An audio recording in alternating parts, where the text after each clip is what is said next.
first of all, let me just talk about the energies that I'm picking up here. And then we'll go a little bit into, the other cards that I drew out. First off, what I'm seeing here is I pre-shuffle the cards ahead of time. This is an idea of like this machine, okay? It's the Wheel of Fortune in the center of the spread. It's by all means a very, very good card. But I feel like in this context and in the context that we're dealing with for the month of May, this is kind of like that machine. And what it is that, it takes in inputs and then it spits out outputs. And I feel like for many of you, this is your contribution. Okay, you have a lot of skills to offer. You have a lot of like specialized knowledge and expertise and know-how. And many of you are great with problem solving, troubleshooting, supervisors or managers or people that are in charge of big accounts or large quantities of data or doing quality control. And this is your input, and you're putting in a lot of work. And you put it into this machine, and of course, it's going to bring about a lot of prosperity, right? So you're coming into it believing in the system, believing that if you work really, really hard, you're going to get where you need to be because the machine will reward you, right? And the greater the input, the greater the output. So you kind of come into the world or come into this work environment really believing in it. And then you kind of feed into it. But then along the way, you kind of encounter the opposite scenarios where people that don't have very much, they don't come with all the skills and all the expertise and all the educational background and all the life experiences or even the work experiences. They come in very, very subpar and just underwhelming. And they're also feeding into the machine. And they're also getting a lot of prosperity back at them. So is that really fair? I don't think that it is. And especially, in your predicament, I really don't feel that it is.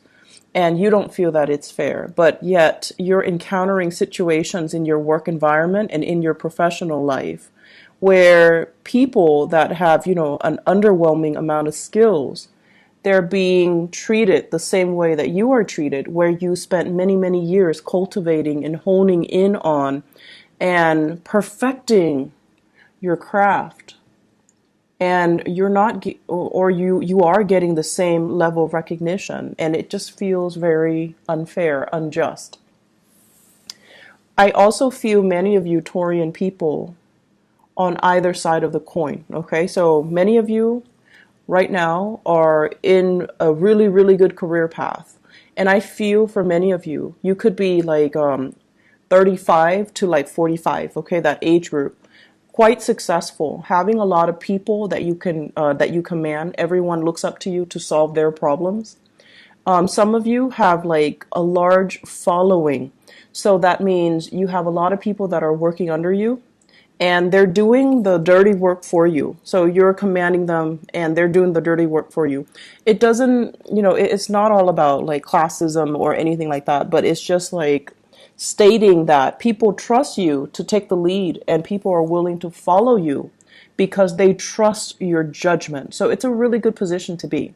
Some of you are in leadership positions as well, leaders amongst children, among the next generation, amongst people in politics as well. So it basically means that, you're in the public eye, you're under a lot of scrutiny, and you pass the test mainly because you don't have a single blemish in your background. And then as a result of that, I feel like you're also feeding into this, building up your professional life, building up your networks, building up your connection. And I feel like you're already at that apex. And there is this sense, for those of you who are dealing with, there's this sense of like, I can just coast. I can just, put in very, very little amount of work. But, even then, you are perfectionistic, so you're not going to be underselling yourself. But I feel it's almost like I can coast. I know everything there is to know. I can come to work without ever being stumped by questions. And so you feel almost as like, it gets to that point where it's like, What else is out there? Should I explore new horizons? I want to, but I might be stuck with a specific skill set that are not transferable to other industries. So, where can I go? Where can I apply my skills? Where can I go so that I don't have to start at the bottom of the totem pole, but rely on the skills that I already have under my belt and kind of expand upon it. Many of you are seriously thinking about a change in your geographical location. Where do I want to settle down? Where do I want to buy property? Where do I want to have children? Where do I want to raise children? Do I want to be here or overseas? So there are a lot of issues that are coming through more on the long-term ideological front. Do I want to settle here or do I want to move somewhere else? And I feel a lot of foreign energy, such as, with the Wheel of Fortune, this deals more on the global scale. Am I happy staying in this country or should I make a move elsewhere? And I also feel as well, all my skills or all of my work experience is in one country. Is it transferable or translatable into another work environment or into working in another country? So, for example, some of you might have a lot of schooling and a lot of educational background in one country. So, for example, you have even I want to say let's say an MBA in one country, or you have a doctorate degree in one country. And if you were to move, those degrees are not transferable. And so you find yourself kind of stuck, right? You don't want to start over, but at the same time, it's really difficult for you to make that move, that transition, when the degrees themselves are not recognized in the new country. And then many of you want to change. I'm hearing change jurisdiction. You might have a license in one state and you want to practice in another state, but you have to redo that process. You have to get the license in the new state. So all of these things are coming up for reexamination.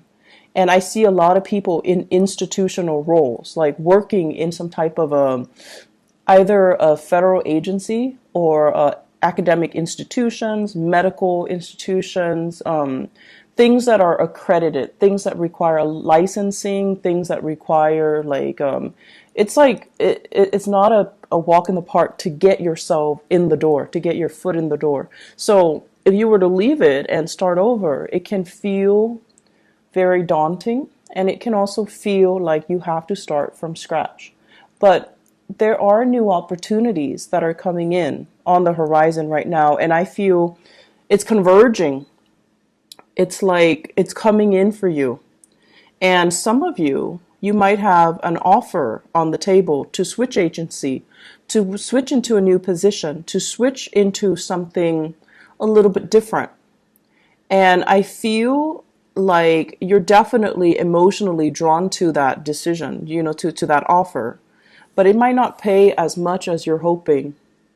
It might not pay what you feel would be enough to support your standard of living. So it's a big trade-off here, but I feel like you're looking for something new. The status quo is okay. It looks great. You have a lot of respect. People really love and admire you in the work environment. They admire your work ethics. But I do sense that you've been here a little bit too long, and you're just I'm growing roots. I'm gathering moss. And so shifting, changing gears, moving would be the ideal circumstance. And there's a sense of wanderlust, again, wanting something a little bit more exotic, wanting something a little bit different, okay? So that's coming into the picture. The rest of this spread, what it talks about overall is it deals heavily with, I keep seeing this for you guys as well. It's an environment where we really have to work together with other people. This is a card about collaboration, and this is deals heavily with exchanging in ideas, sharing our best practices, listening to other people, and finding mentors or finding teachers in very unlikely places. Okay, so it's sort of like learning by doing, and also the people that you manage, they actually might be the ones that have a lot to teach you.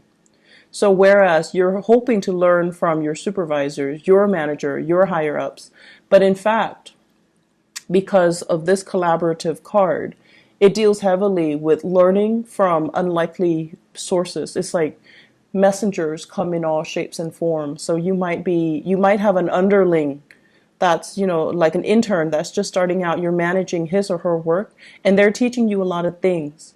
They're the ones that are bringing new ideas into the picture.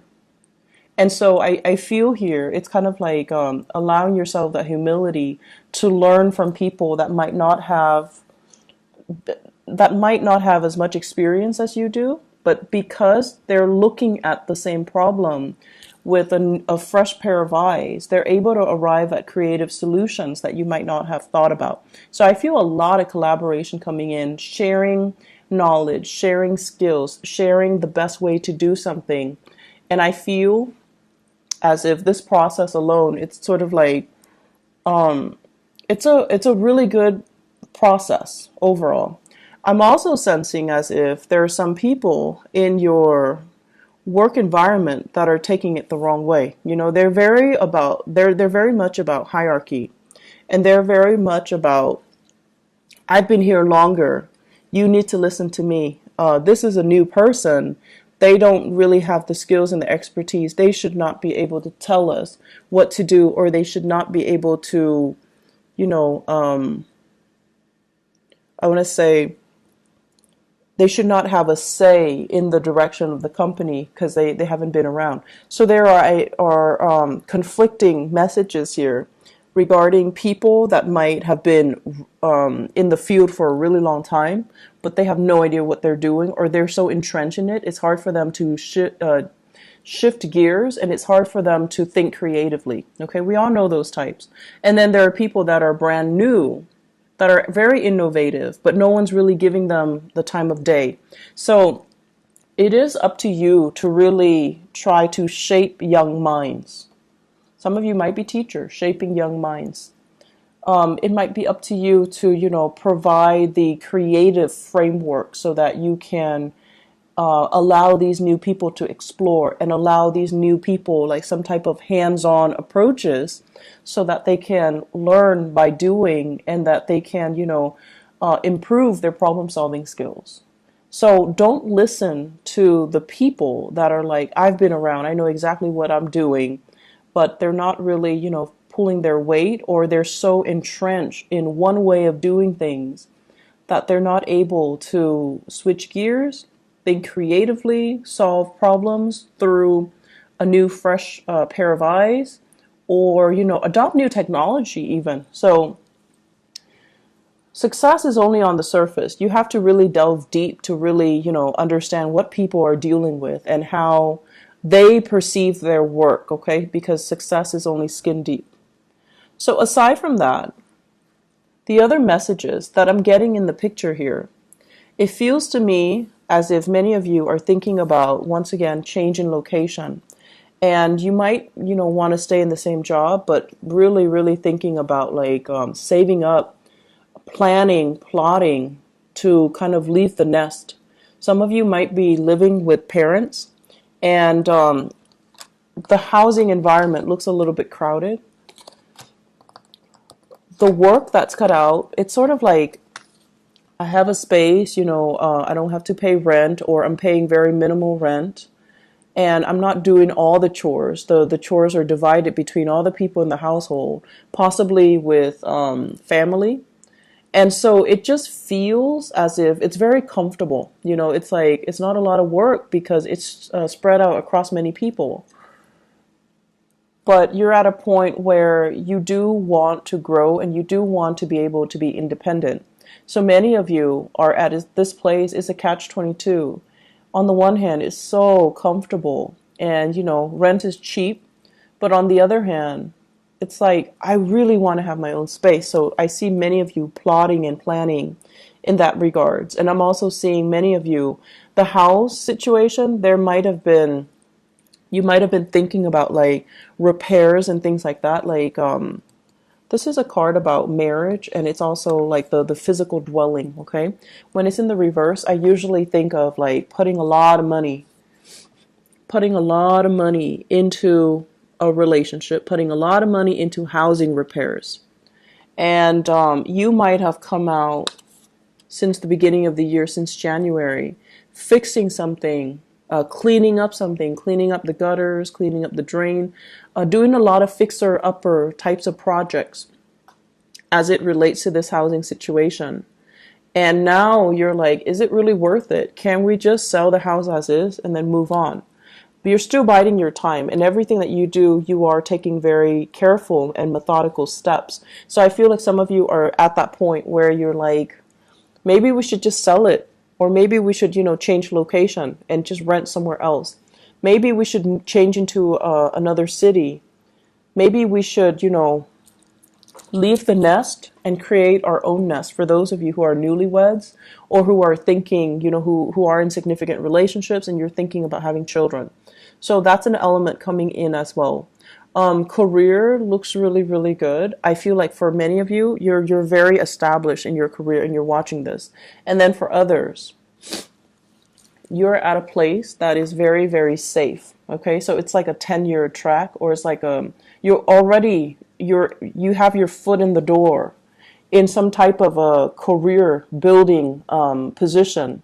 So it could be like a governmental agency, it could be with the county, it has really good benefits and things like that. That's what I'm sensing. And if you stay there, you can shift very quickly into a management position. And then from there, you can go into a senior position. So I feel like your career is already set, but you're just like, I'm not sure if this is where I want to be, because life is still calling me. Foreign lands, foreign seas, foreign languages, foreign people, it's still exotic. So I feel many of you are at a point where you have something that's really good, but you're still not 100% content. There's still that pull, that wanderlust. Okay. I pulled out these 3 cards, and I wanted to see what your love life looks like.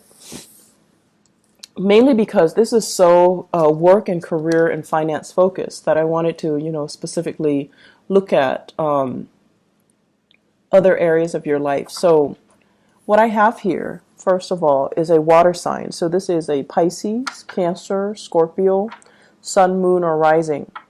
This is somebody who's very home-based, very home-oriented, okay? On the weekends, they don't want to go out with friends. They want to just stay home and cuddle and spend a lot of time with you. This is somebody that calls and checks up on you when you're at work. Not so much checking up, but, they check in on you. They're a little bit more, they need a lot of reassurance. They need a lot of time. They need a lot of attention. And I feel like many of you, this is a relationship partner for many of you. And I feel for many of you, this is somebody that you're married to. This is somebody that wants to settle down, that wants to that might ask you, do we want to have more children, or can we have more children?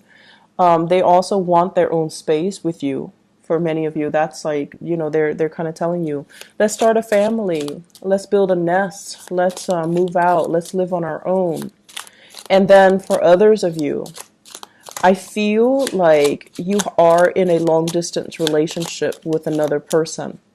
And what I'm feeling here is distance, space, and things like that. I feel like a fire sign, Sagittarius, Aries, or Leo. Okay. And I have here the card of Leo.